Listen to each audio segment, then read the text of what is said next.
kami bukan cerita tentang kami apa yang berlaku di penjara.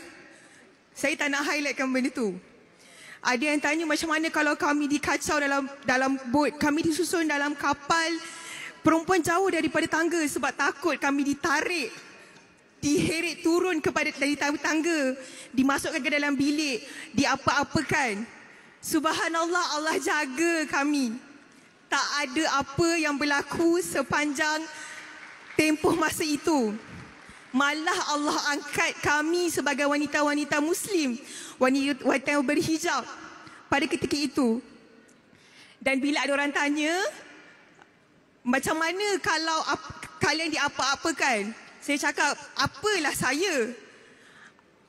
Manalah apa tergamak ke saya nak cakap saya diapa-apakan kalau saudara wanita-wanita kita di Palestin tu ditahan, dipenjara, diperlakukan dengan perlakuan yang tidak wajar, tidak diberikan pad. Adakah wajar untuk saya berkata kalau saya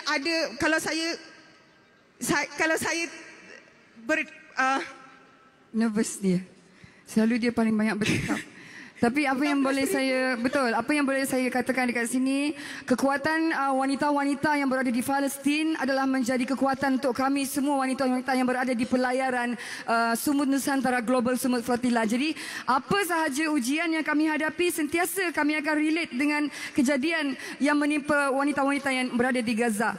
Macam mana mungkin ada yang tahu ketika berlakunya interception, saya dan juga Ardel adalah orang yang terawal juga sampai di Ashdod port tu, dan saya dijemur selama 1 jam setengah di bawah teriknya matahari bersama dengan rakan saya iaitu Rana Hamidah yang berasal dari Palestin. Kami berdua saja dijemur sejam lebih. Lepas tu mesti ada yang dah tahu, hijab ditarik, tudung kami ditarik, dilepaskan, tapi kami bertahan. Walaupun bertahan, mereka tetap juga menarik tudung kami. Dengan dalam hati kami, ya Rab, itu je mampu cakap. Ya Rab, macam inilah sebenarnya wanita-wanita di Gaza alami. Dan apabila kami dibawa lagi ke tempat yang seterusnya untuk cek pasport, di situ saya dapat keberanian sebab diorang IOF ni sangat-sangat orang kata terlalu happy.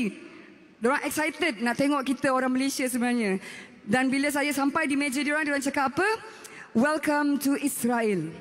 Have you been to Israel before? Dengan beraninya, dengan yakinnya, dengan kekuatan yang Allah bagi dekat saya cakap dekat dia, maybe you should open and read the first page of my passport that you are not recognized in my country.